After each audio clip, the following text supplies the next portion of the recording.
Hello guys!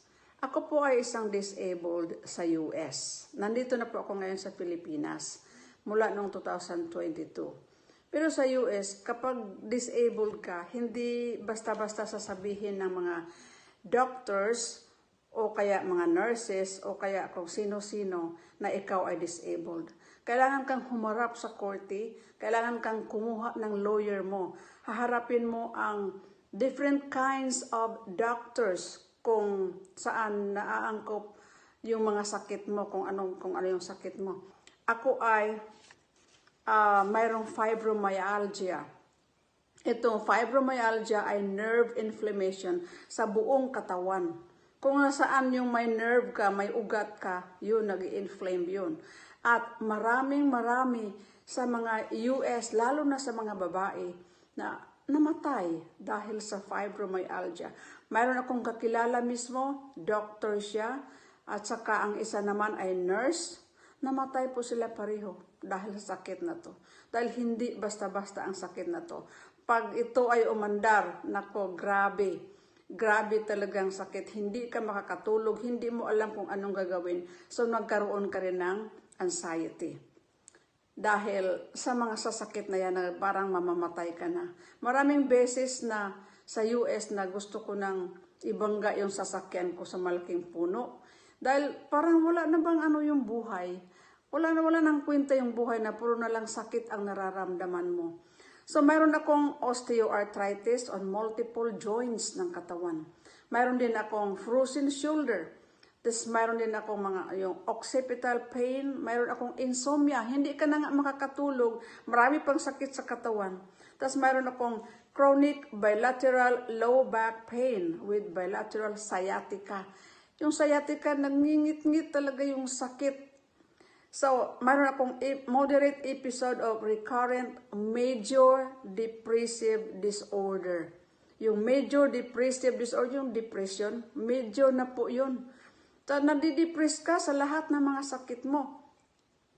Tapos meron akong essential hypertension. Although benign siya, pero pag umaatake yan, aabot din ng 210/120 yung blood pressure ko. Tapos meron akong chronic appendicitis. Nagkaroon na rin ako ng PTSD. Alam mo yung PTSD?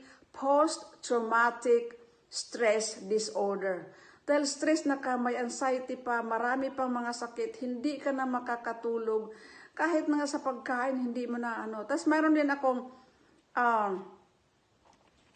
anxiety. Yung anxiety, tapos lumbar disc herniation. Mayroon na yung nag-herniate yung disc sa likod, 3 po yun. Yung iba mga Americans, isang disc lang nag-herniate sa kanila o kaya 2.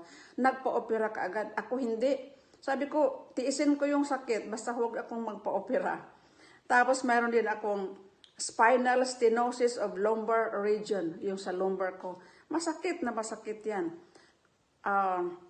Tapos, nagkaroon din ako ng cataract, yung macular degeneration or retina hole. Nagkaroon yung butas, yung mata ko. Tapos, inoperahan. Ang sabi ng doktor, si Dr. Kasubaki, sabi niya, 1 hour lang ang operasyon. Pero umabot po ng halos 5 oras dahil pala yung tool na ginamit pag-opera ay nahulog doon sa ilalim ng mata ko at tumusok pa doon sa retina. Kaya nagkaroon na ng 2 butas yung retina ko. So, binakyum pa nila yun para mahigop yung mga dugo sa ilalim ng mata ko. Sobrang, di ko rin naramdaman dahil sa mayroon namang in-injectionan ka naman ng pampatulog. So after 4 hours and a half, sinabi ng doktor sa asawa ko na, sorry po, ganito ang nangyari. Gusto na suntukin ng asawa ko yung doktor na gumawa. Tapos mayroon din akong cataract surgery. Ito pa rin mata na to. Kasi pagkatapos ng surgery na yon, hindi na ako makakakita sa kanang mata ko. Nagkaroon na rin ng cataract, so inoperahan na naman ulit yon.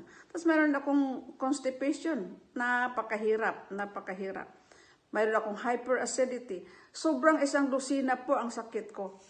So, para magiging, so sinabi ko nung una na para magiging disabled ka at bibigyan ka ng disability benefits sa US, kailangan ka talagang humarap doon. At saka mayroon akong maraming mga gamot. Yung resita lang, nasa 8 po yon. 8 ka klase, amitriptyline, amlodipine, cyclobenzaprine, duloxetine, gabapentin, potassium, chloride, quetiapine, zinc, gluconate, tas numerous kinds of supplements, ang dami-dami. So, nung nag-umpisa akong minom nito, sinabi kasi, umpisa akong uminom nito, at saka ito para sa hyperacidity ko. Ang VG Plus naman para sa insomnia ko. Ay, grabe. Na ano ko talaga after 1 week, nakita ko na yung resulta na maganda na. Tapos pagka 2 weeks, kasi 3 capsules, 2 times a day ko iniinom. After 2 weeks, medyo gumaan na yung pakiramdam ko. May mga araw talaga na ayaw kong bumangon. Sobrang pagod ng katawan, nasa sakit ng ulo, lahat-lahat ng joints kasi mayroon din akong bursitis sa mga shoulders ko. Osteoarthritis sa mga tuhod ko, kaya lagi kong binabalot yan ng bandage kasi para pag naglakad ako hindi na mamaga. Ngayon po, hindi na po ako nagbabalot sa mga tuhod ko. Nagchichinilas na lang ako. Hindi ako mawalan ng chinila ng sapatos noon. Kahit dito sa loob ng bahay, nagsasapatos ako. Dahil sobra talagang sakit at namamaga kaagad yung tuhod ko, pati yung binti ko namamaga sa sakit. Pero nung uminom ako, unti-unti silang nawawala. Sabi ko, wow, this is great. So, hanggang ngayon, kaya ngayon, ang ginawa ko na lang sa mga ang ginawa ko sa mga gamot ko, dahil 8 po yon plus numerous different kinds of supplements, 2 na lang yung iniinom ko. Sa gabapentin, instead of 1 capsule 3 times a day, ginawa ko na lang 1 capsule 1 time a day. Tapos yun namang quetiapine, 1 tablet, once a day, ginawa ko na lang siyang 1/4.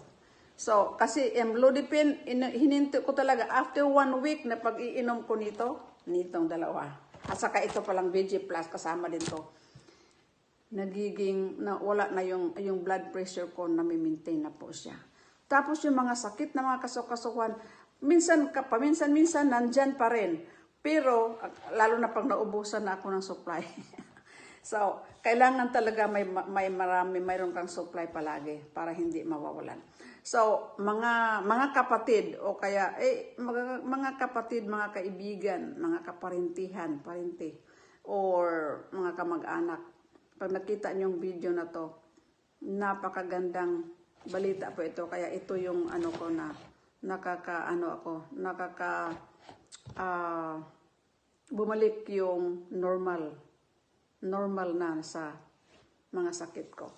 Okay, maraming salamat sa inyong pagsubaybay. Maraming salamat sa inyong pakinig nito na video at sa pag-watch.